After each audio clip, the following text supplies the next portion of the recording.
Hi, I'm James McGuire, and on today's eSpeaks, we're talking about a technology that is very much on the rise. It's known as XDR, or Extended Detection and Response. In the world of security, XDR is seen as a major emerging technology, but the problem is XDR is not without its challenges. To talk about its upsides and potential problems, I'm joined by Andrew Maloney, co-founder and chief operating officer of Query.ai. Andrew, very good to have you with us today. Yeah, James, great to be here. Thanks for having me. And now, has this been a particularly hard week for you? Is it a busy week? It's a regular week. How is life for Andrew on this Friday? We are still an emerging startup, so every week is a busy week. But every startup is a roller coaster, and you want more ups than downs. I think there's a lot of opportunity in the market. It's a very busy space. All of this tensions on the border with Russia and Ukraine is certainly making everyone kind of more aware of the attack landscape and what the ramifications of that could be. So it's an interesting time, as it often is these days. It's one thing after another, right? Isn't that the truth? Yeah, the Ukraine thing. I just wish everyone would just go back to their own corner personally. But of course, the world doesn't always work that way. You know what I mean? You told me to censor myself, so we'll leave that one at that. But I tend to agree with you. All right, let's briefly define XDR, Extended Detection and Response. It's still relatively new. Can you give us sort of the nutshell version of what is XDR? So I could tell you the first time that I saw XDR as a new acronym in security was probably in the early 2020 RSA conference. And I think Palo, probably marketing, coined that. It's since been picked up. To your point, it's gained a lot of steam. But the premise, the way that I kind of frame it, the market has evolved over the last 20 years. I remember in my early kind of SIM days, you bring all the data together, you run these kind of static correlation rules. If there's 3 failed logins followed by a success, maybe it's a brute force, I want to flag it. That turned out to be very noisy, right? So as we got this rise in machine learning technologies to kind of do more statistical style sampling of the data sets, creating higher fidelity alerts, that really started to take off. And that was done not so much on a centralized data bucket, but in pockets, right? You had user behavior analytics, you had network traffic analysis, you've got email analytics. So we see a lot of companies these days that don't depend on their SIMs for correlation anymore. Frankly, they don't use them for that. They use them as this like triage window maybe, but the actual alert generation is coming from these third-party detection tools that I've just talked through. What that does though is create silos. When you're doing an investigation and you've got this network alert, even if it's high fidelity, you need to see the whole picture as an analyst. What else is involved in this? What does my user know about this? What does the email traffic know? Who is this person identity wise? Asset management, CMD. There's a lot of different contexts you got to put together. And these silos have really driven the need for XDR. Right? You've got the EDR. Somehow I've left that out of this conversation because some will tell you XDR evolved from that, was one of the first classifications of detection and response as a nomenclature, right? That I think XDR largely borrowed from. Having that import context is critical, but you need to see the whole picture. And how do you bring those things together when you've got very specific silos of analysis and alerts across those with no way to interconnect them? And I think the desire of these big vendors is to bring all of that back in house and integrate it in a way where you could kind of provide this holistic solution to a customer. I mean, I think that is the big draw these days. The big name brand security vendors want to offer a really comprehensive solution. I think I read this statistic recently where the average company has something like 45 tools, security tools, all patched together with duct tape. And, it just, I can see why companies are hungry for that comprehensive solution. What do you see as you look at the various XDR solutions offered by the security community? I mean, in terms of key trends, obviously it seems like it's kind of table stakes. If you're going to be a big name brand security solution, you want to be pushing, hey, we've got XDR, we're about to have XDR. What do you see going on out there? It's always interesting to watch new terms kind of evolve. They rise, people struggle to define them, people create their own definitions, and then it creates a lot of confusion and chaos in the market, to be honest with you. So, there are, I don't think there is a big security vendor out there that doesn't claim some form of XDR today.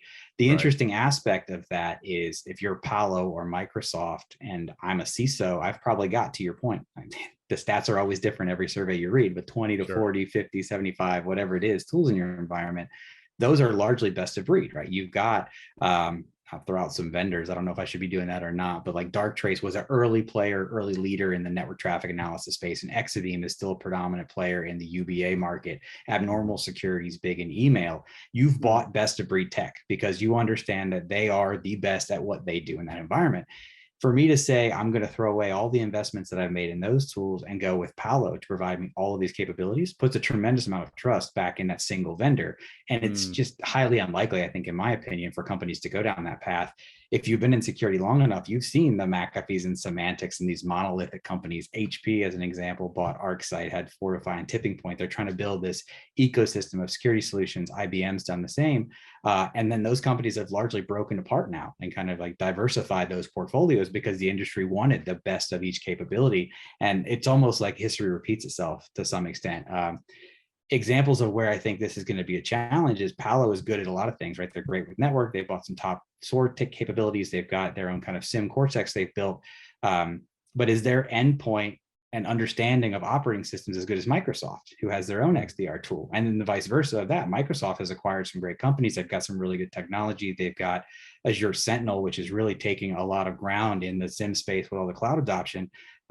But they're not going to be better than Palo at networking. And you really need a little bit of everything. And what if you're not a Microsoft cloud shop? What if you, like most of the customers we talk to, have Google and Amazon as well? You need collective purview and integration. And there's just no business driver for these large companies to provide that overlay level of integration, seamless integration, really, so that the customer is not the one left holding the bag saying, okay, I got these great tools, but I have to figure out how to connect the dots. Well, all right. So you may have talked to this. What is the problem with a single vendor XDR solution? I think it's part of it. Apparently, is you can't claim to be best of breed into the individual components of an XDR solution. But what do you see with a single vendor XDR? What's the problem?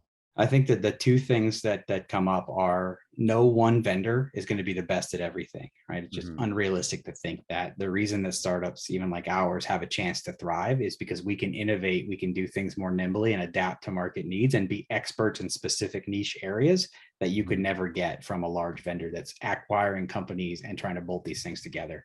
The other big challenge is that while this is a new way to talk about this concept, you could largely equate some of this connectivity, this correlation across multiple data sets back to SIM 20 years ago, right? And there are differences, I'll fully acknowledge that. But no one has all their data in one place, which is part of the query story. So if you can't do it then, and we've been trying for 20 years, what's to make us think we can do it now? With that and the kind of dependence on these best of breed technologies, I don't believe there's enough CISOs out there, since nobody really has a clean slate anymore, greenfield opportunity. They're going to rip and replace everything. I'm not going to throw away my Splunk and all these other tools to go and say, okay, Palo, it's all yours. Here, take me 5 years to deploy this thing and get me back to where I was yesterday. I don't think it's realistic. Right. That is clearly a problem. I mean, well, of course, in response to that, certain players have talked about offering open or hybrid vendor XDR solution. We're going to combine some of these things. Explain what's going on there and see what might be the challenge with that.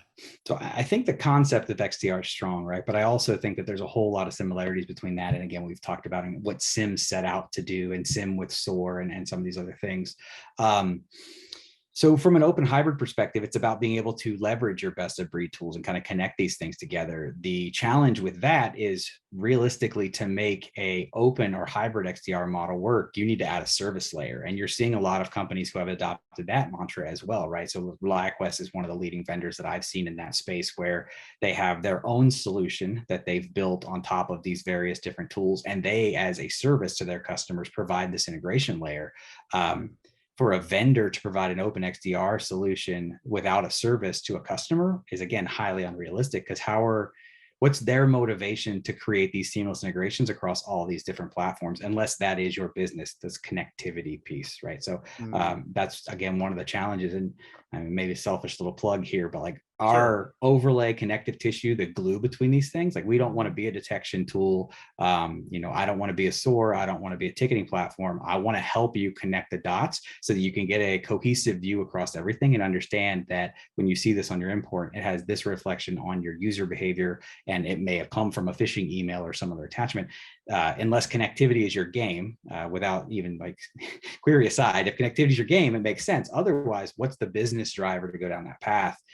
Because there's got to be revenue, right? I mean, if you're not selling something, providing some value to the customer, then you're going to have a really hard time staying in business, right? There's got to be something there. Interesting. I think about XDR, and it seems like the magic potion, so to speak, of XDR is artificial intelligence, because we humans can't move fast enough anymore to deal with all the threats coming at us, all the endpoints, all the confusion and where the parameter is. So we need artificial intelligence.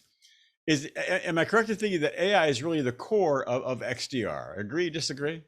I think from a marketing perspective, we could all agree that AI is going to solve the problems of the world. But I think in reality, we are just not there, right? And we're probably 10 years or so from any kind of real, meaningful, true artificial intelligence. There's certainly areas for automation, orchestration, augmented intelligence, even where we can kind of take and learn things and apply that. There's some really good machine learning statistical models on specific event types, data types these days that can create much higher fidelity alerts than we've ever had with signature-based detections of the past. But to believe that we can make a system today that's going to really mimic and think as a human security researcher, analyst, otherwise would, we're just not there. I kind of apply a self-driving car analogy, right? Our cars can keep us between the lines. They can sometimes identify pedestrians, stop signs, stop lights. We have this assistive functionality, this augmented intelligence.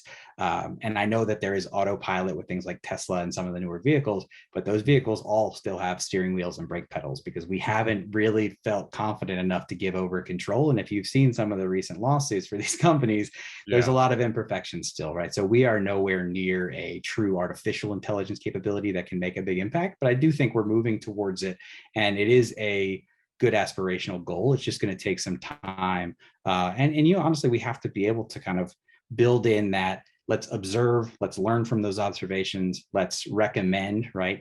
Similar to GPS, here's the best way to your current destination based on traffic conditions otherwise, right? So we're suggesting now. And then once you do that a couple times and you start to kind of build that credibility, the trust, maybe there is a day when we all jump into this futuristic car that doesn't have the steering wheel, the brake pedals, and we know it's going to get us where we need to be. That's going to be a while, I'm going to guess. I was in an Uber, and the driver had the self-driving option. I actually, the car did merge into a separate lane in a crowded highway without his hands on the wheels. I was pretty impressed. But on the other hand, I was glad there was the steering wheel and the brakes there. Yeah. And But you're really wearing your interesting. seatbelt, I hope. Go ahead, please. You're wearing your seatbelt, I hope. Wasn't about to take off my seatbelt by a long shot. Yeah, I want to talk about the future of XDR. Let's take a second. I want to give you a chance to give your pitch for Query.ai in a nutshell, if you would. But tell us, what does Query.ai do, and why do we need it? So Query.ai is really about providing access. We provide centralized access and insight to decentralized data. In the year of 2022, post-COVID, there's a tremendous amount of cloud adoption. There's a lot of SaaS applications. We've talked through many of these. There's best-of-breed technologies everywhere. Traditional process of putting all your data in one place in a SIM, a data lake, these technologies is a sound concept, but we have yet to be able to get everything in one place with the context and information we need to make informed decisions. And we've talked about a lot of that today. Data is everywhere. Systems are everywhere. Query is all about connecting that, right? From a single interface with a single query language and a single result set, any question, any platform, any vendor, really focused on driving to the outcomes of security investigations. So we are the connective layer. We're not a detection engine. I like to be talking about it in terms of we help you with decisions, understanding what you have with high confidence that you got to the right outcome, knowing that there's always still a human in the loop today. And we obviously have great grand vision and roadmap to build in more of this, we talked about assisted automation, to kind of drive towards maybe someday, hopefully, a true artificial intelligence capability.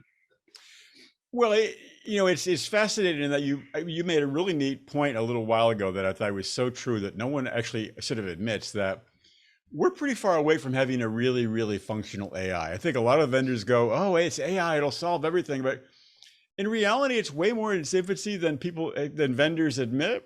And so you made that point, I think, really, really well. But then it's fascinating. The name of your company is Query.ai. And so you're saying, hey, wait a second, AI isn't there yet, but the name of your company is Query.ai. So Yeah. how do you explain that? So those domains are easier to find is just the blatant truth of it, right? I mean, I think True, .ios, .ais are a lot more available than .coms. true. Some of the interesting facets of the roots of the company were more like a Siri for your sock, right? We had this technology called Iris in the platform, and you verbally talk to it. It would do the voice to text translation, the natural language text to query translation. And while Mhm. some of those things still exist in the product, we have kind of migrated and evolved beyond it. So aspects of that tie into the AI. It is a much more available domain, and it served us well thus far. But that question comes up far more than I would like it to. So you say AI in your name. Tell me about your AI. Those things are augmented intelligence, and we can talk about them as such. But I do firmly believe that artificial intelligence in a real meaningful capacity is still many years off. Yeah, it's. I think it's true. Well, it's a confusing topic, really, but I think no one really admits that. But I think it's really true. It's Uh, funny to me, yeah, just really quick. I'm sorry for the anecdote. please, no, please do.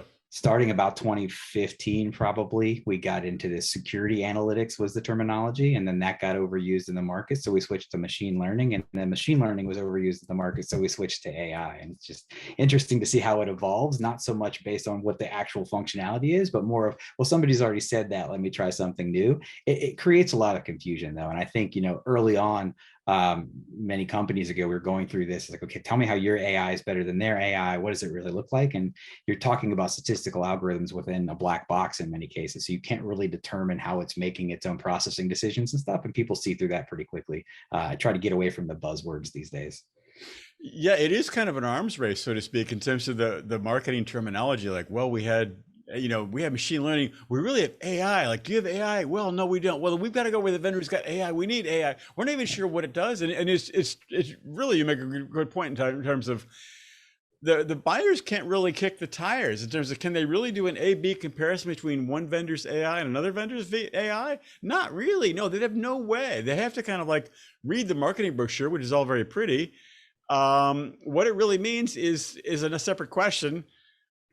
Apart from that 5 hour debate, though, I'd love to ask you, kind of as a finishing question, the future of XDR. What do you see? Is it going to be really works? I mean, is it going to stop ransomware? If we look a few years out, what do you see in terms of the future of XDR? Yeah, I don't know. And this might be a very contrary opinion. I don't know that XDR has a many year future. I think Hmm. honestly, the market starts to see this for what it is. A lot of folks that are kind of bigger on the more mature spectrum have already made a lot of these investments, realize they probably already tried to do or are doing some of this with their SIM and SOAR technologies and other emerging vendors. Maybe some of the SMB market buys into kind of a true story about XDR. But I think when you look at this, the use cases, they overlap so much with SIM. I think it's a lot of hype without a lot of longevity, if I'm giving you my honest opinion. The functionality, the concept, very sound. We need this. We went from centralization as a focus to data silos, right? We're in that today. We've got these best of breed stores. There's got to be a connectivity layer. We can't get the data all centralized again. It's not going to come from one vendor, though. And I think even in an open construct outside of those service providers we talked about, there's really no drivers I'm seeing from the industry to have company A, B, and C outside of some marketing with an XDR alliance really build the integrations that the customers need, where they have that single touch point, all the answers at their fingertips, which is honestly part of the opportunity I see for us here at Query. Hmm. Andrew, I think you said it. Some fascinating stuff. Real food for thought. I'm going to think about this one. Totally appreciate you sharing your expertise. Thank you very much. Yeah, it's been a great opportunity. So thanks for the conversation.